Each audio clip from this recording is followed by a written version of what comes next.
Hey everybody, this is Mike with the One Stop Co-op Shop, and today I'm reviewing the solo, competitive, and cooperative play in Endeavor Deep Sea. And disclaimer that I got a review copy of this one. In Deep Sea, up to 5 players move their vessels around these ocean tiles using sonar to add more tiles to the board, exploring deep sea tokens, engaging in conservation efforts to save the sea life, accomplishing all of these actions by activating different specialists they recruit every round. And these action spaces will upgrade your tracks, giving you more capabilities, as well as earning you more victory points or fulfilling more goals if you're playing solo co-op. So let's discuss 5 key things to know about Endeavor Deep Sea. So starting at my number 5 point, this is the least important to know, but still important or I wouldn't mention it, and those are the goals and setbacks in solo cooperative play. This is a mix for my taste. So as I mentioned in solo co-op, instead of victory points being the determinant of victory, instead you're trying to complete a certain number of goals. The more you do, the better. And on the positive side, these are fairly varied. They give replay to missions, even when it's the same mission you're playing. But on the negative side, and this is pretty darn negative, this one was almost a full con for me, they are incredibly unbalanced and swingy. Some of them are so simple that you will naturally complete them as the game goes along without making any extra effort. Other ones take a ton of extra work to even come close to completing them. Although the publishers are aware of this, and in the upcoming expansion, first of all, they'll have a ton more of these,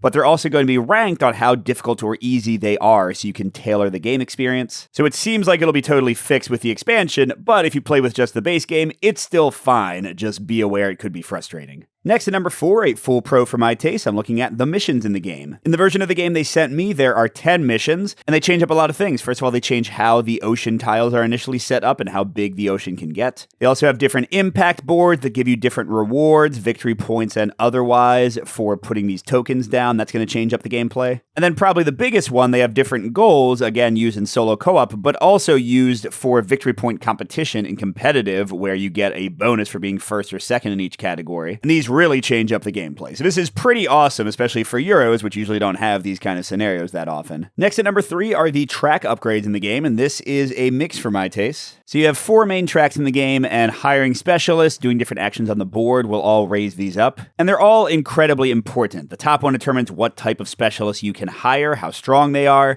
The green one determines how many discs you get per turn to put on the board. The yellow one determines how many specialists you get to use again, so you can keep benefiting from their powers. And the blue one determines how quickly you can move and how deep you can go and how many ships you have on the board. On the positive side, it's awesome to see how you go from 0 to hero in a very quick gameplay loop, especially at lower player counts. This is only a 6 to 7 round game. You can crank it out in 30 minutes sometimes. But on the negative side, this is one of those Euros where I find by the end of the game, I've usually leveled up basically everything almost all the way. So unlike the 2 previous points, I don't find as much variety here. Although don't get me wrong, going heavy yellow or heavy green or heavy orange or heavy blue in the initial rounds does feel a bit different. Next at number 2, a full-on pro, are the ocean tiles and the action spaces on them. They vary up quite a bit on which action spaces are available: sonar, conservation, dive tokens, all kind of stuff. They also give you different bonuses for moving there, different bonuses for discovering them through sonar. So again, great source of variety. The game map is going to look quite a bit different game to game. And then I love the competition of trying to be the first one to get your tokens down, because these spaces will again level you up in varied ways. So in competitive play, trying to get your token in there first, shut out other players, is always exciting and tense. But what's even more interesting is a lot of spaces will give bonuses for both players who are adjacent to a given line, which provides an interesting give and take to the benefits in competitive play. And of course, in cooperative play makes things extra interesting because you want to team up and work on tiles together. And finally, my number 1 point, the thing that stands out the most about the game to me, is also a pro, and those are the discs and the actions and the specialists. So in the game, you start out with just a team leader, but every round you get to recruit a new specialist tile. You'll be able to get stronger and stronger ones as you level up. And these give you access to more consistent actions, more efficient action usage. So choosing which specialist to get as you respond to other players and the goals is great. But then I love the disc economy. So when you want to use a specialist on your turn, you have to take a disc and put it on them, and many of their actions will also require placing a disc out on the board. And then, like I mentioned, some of your stats will give you more discs, but will also pull discs back off of the specialists. So you have to really carefully monitor this action economy and make sure that you are using your staff to the best of your ability, that you are able to respond to the needs of the ocean tiles and hit everything up carefully. And you can combo actions together, level up things, give you more utility in the next round.